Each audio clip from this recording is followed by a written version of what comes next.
পর বলা হয়েছে যে এই বাকি টাকা যেটা হলো সেই বাকি টাকার আবার 60% সে সংসারে খরচ করে, তাহলে তার সঞ্চয় কত? তাহলে এই বাকি টাকার আবার 60% সে কী করছে, খরচ করছে।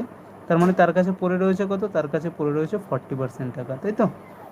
তার মানে আমি বলবো যে এই বাকি টাকাটার 40% টাকা তার কাছে কী রয়েছে, পড়ে রয়েছে, মানে এইটাই তার সঞ্চয়, অর্থাৎ 40/100। আর এইটাই ইজ ইকুয়াল টু কত বলে দিয়েছে, 2210 টাকা। এখান থেকে যদি আমরা এক্সের মান বের করি আমাদের অ্যান্সার চলে আসবে।